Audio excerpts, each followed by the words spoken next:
कसमकस भरी और तेजी मद्दी की इस दुनिया में घायल तो हर एक परिंदा है, पर फिर से जो खड़ा हो जाए वही जिंदा है। जी हाँ किसान साथियों, आप सभी को दीपावली की और जो रबी सीजन की शुरुआत हो रही है उसकी सभी किसान भाइयों को अग्रिम बधाई। आज से हम भी रबी सीजन की नई सीरीज की शुरुआत कर रहे हैं जिसमें कि सभी फसलों की जानकारी देंगे। और आज के वीडियो में जो प्याज की नर्सरी हम तैयार करते हैं उसमें खेत की हकाई कैसे करना है, को तैयार कैसे करना है और कौन कौन से खाद और उर्वरक डालने हैं, कितनी दूरी में कितनी नर्सरी डालनी है, कितनी जगह के लिए वह पर्याप्त हो जाएगी, वह भी जानकारी देंगे। साथ ही साथ उसमें सिंचाई कैसे करनी है, क्या सावधानी रखनी है और सिंचाई में कितने कितने दिनों का गैप रखना है और भी कौन कौन सी गलतियां हमें करने से बचना है, उन सभी जानकारियों की इस वीडियो में आपको जानकारी मिलने वाली है। और पूरी जानकारी, संपूर्ण जानकारी प्याज की नर्सरी तैयार करने की इस वीडियो में आपको देने वाले हैं। तो आप पूरी जानकारी के लिए वीडियो को पूरा अंत तक जरूर देखें जिससे आपको पूरी जानकारी समझ में आए। जानकारी पसंद आए, हमारी मेहनत पसंद आए तो हमारा हौसला बढ़ाने के लिए, आपका प्यार हम तक पहुंचाने के लिए वीडियो को लाइक जरूर करें और ज़्यादा से ज़्यादा किसान भाइयों तक यह महत्वपूर्ण जानकारी पहुंचाने के लिए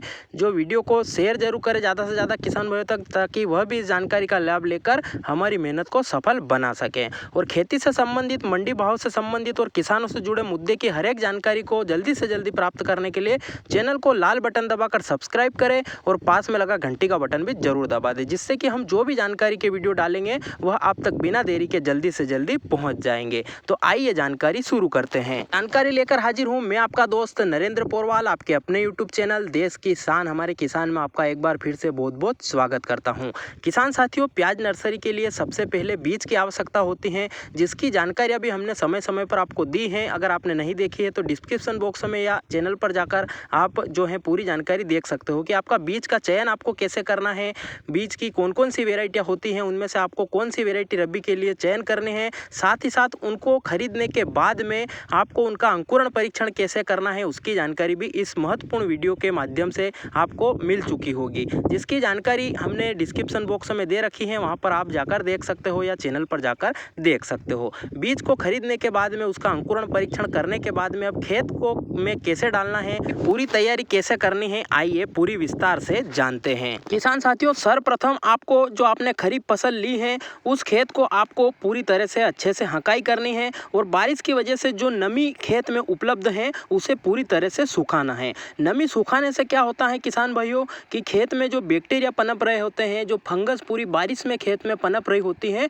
वह धूप के कारण उड़ जाती हैं, मर जाती हैं और समाप्त हो जाती हैं और हमारी जो आगे की हम जो फसल लगाने वाले हैं उसमें कोई भी नुकसान नहीं पहुंचाएगी। तो इसलिए आपको एक बार खेत की गहरी जुताई करनी है। उसके बाद अगर आपके पास देसी खाद या गोबर का खाद उपलब्ध है, अच्छा पका हुआ है, तो उसे आप खेत में एक बार हकाई के बाद डाल सकते हैं। आपको कच्चा खाद नहीं लेना है, नहीं तो वह खरपतवार को भी जन्म देता है। साथ ही साथ कच्चे खाद के कारण फंगस भी पनपती है और वो फसल को नुकसान पहुंचाते हैं। तो आपके पास देसी गोबर की खाद अगर अच्छी पकी हुई, जो स्क्रीन पर आप देख रहे हो उस प्रकार की हो, तो आप खेत में डाल सकते हैं, वरना स्किप कर सकते हैं। एक बार अच्छे से जो देसी गोबर की खाद है अगर बात करें उसकी, तो अगर आपकी 1 एकड़ जो ज़मीन है उसमें आपको 3 से 4 ट्रॉली ट्रैक्टर के पीछे वाली आपको डालनी है। देसी खाद अच्छे से डालने के बाद एक बार फिर से आपको अच्छे से उसकी हकाई करनी है, इससे कि जो गोबर की खाद डाली है वह भी अच्छे से मिल जाएगी और अगर खेत अच्छे से नहीं खुला है या नहीं सूखा है तो वह भी अच्छे से सूख जाएगा। उसके बाद में आपको 1-2 धूप खाने के बाद में उसमें रोटावेटर या पाटा की सहायता से खेत को समतल बनाना है। उसमें छोटी छोटी गिट्टियाँ पड़ जाएगी या छोटे छोटे मिट्टी के टुकड़े हो जाएंगे, उससे आपका जो रोप या नर्सरी डालोगे वह अच्छे से उसमें अंकुरित होगी। उसके बाद में आपको क्यारियाँ बना लेनी है। अगर आपकी ज़मीन ढलान वाली है तो आप उस पर बेड या जो स्प्रिंकलर से सिंचाई करने के लायक जो पद्धति अपनाते हैं वह अपना सकते हैं। नहीं तो आपकी ज़मीन समतल है तो आप जो क्यारियाँ ट्रैक्टर के पीछे 6 फीट चौड़ी बनती हैं वह बना सकते हो। तो वह ट्रैक्टर की सहायता से बनानी है, ज़्यादा चौड़ी भी नहीं रखनी है। 5.5 से 6 फीट चौड़ी जो क्यारियाँ होती हैं वह उपयुक्त होती हैं प्याज की नर्सरी के लिए। और इनकी लंबाई की बात करें तो आपको लंबाई आवश्यकता अनुसार रखनी है। अगर क्यारियाँ ज़्यादा लंबी होती हैं तो बीच में जो अपन गोबर निकालते हैं या पानी सिंचाई देने की जो मेन लाइन डालते हैं वह डालकर आपको क्यारियों की लंबाई कम करनी है। क्यारियों की लंबाई की बात करें तो 50 से 100 फीट आपको रखनी है, उससे अधिक नहीं रखनी है। उससे अधिक होने पर उसे हिस्सों में डिवाइड कर देना है, पूरा पानी एक जगह से ऊपर से नीचे तक नहीं देना है। आपका बात करें जो फर्टिलाइज़र या उर्वरक की, तो आपको जो सिंगल सुपर फास्फेट होता है वह प्रति एकड़ के हिसाब से 2 बोरी प्रति एकड़ देना है। इसके अलावा 1 बोरी प्रति एकड़ के हिसाब से जो DAP होता है 1846 वह आपको देना है, जिससे कि उर्वरा क्षमता होगी खेत की वह अच्छे से सुधर जाएगी और बीज होगा वह एकदम से जर्मिनेशन होगा उसका, तो वह देना है। उसके बाद बात करें अब कितनी जगह में कितनी नर्सरी डालनी है उसकी, तो आपको जो 5.5 फीट या 6 फीट की चौड़ाई वाली जो क्यारी होती है या सरी होती है, आपके इधर क्या बोलते हैं कमेंट में ज़रूर बताएं, हमारे इधर इसको पाटिया बोलते हैं। तो यह 5.5 से 6 फीट इसकी चौड़ाई होती है। और अगर बात करें इसमें कितनी अपने को नर्सरी या बीज इसमें डालना है, तो प्रति 20 फीट में अपने को 100 ग्राम नर्सरी इसकी डालनी है। यानी कि जो 6 फीट चौड़ाई है और 20 फीट लंबाई है, उसमें हमें जो है 100 ग्राम प्याज का बीज डालना है। उस हिसाब से आप डिवाइड कर सकते हो। अगर आपकी क्यारी 40 फीट लंबी है और 6 फीट चौड़ी है तो आप 200 ग्राम बीज डाल सकते हो। जो उसकी लंबाई 60 फीट है तो 300 ग्राम डाल सकते हो, 80 फीट है तो 400 ग्राम डाल सकते हो और 100 फीट उसकी लंबाई है तो आप 500 ग्राम बीज एक क्यारी में 6 फीट चौड़ी में डाल सकते हो। उस हिसाब से आपको डालना है, जिससे कि नर्सरी ज़्यादा सघन भी नहीं होगी और जल्दी तैयार हो जाएगी और उसमें रोग प्रतिरोधक क्षमता अच्छी होगी और उखड़ने में भी आसानी होगी। हो गई नर्सरी डालने की जगह की। अब बात करें कि 1 एकड़ के लिए हमें कितनी नर्सरी डालनी है, तो किसान साथियों 2.5 किलो से लेकर 3 किलो प्याज का बीज 1 एकड़ के लिए पर्याप्त होता है। शर्त यही है कि उसका जर्मिनेशन है वह 100% अगर आ रहा है तो ही 3 किलो जो प्याज की नर्सरी डाल रहे हैं वह 1 एकड़ में आएगी। अगर उससे उसका जर्मिनेशन कम है तो फिर आपको ज़्यादा नर्सरी डालनी पड़ेगी, यानी कि क्वांटिटी आपको बढ़ानी पड़ेगी। तो आप उस हिसाब से निर्णय ले सकते हो, या कम या ज़्यादा नर्सरी कर सकते हो। वह डालने के बाद में आपको उसमें जो अपन बम्बुल की डाल होती है या कुछ भी पेड़ पौधे की जो डाल होती है वह उसको घुमा देना है, जिससे कि जो बीज गिट्टी या जो अपनी मिट्टी के ऊपर पड़ी होगी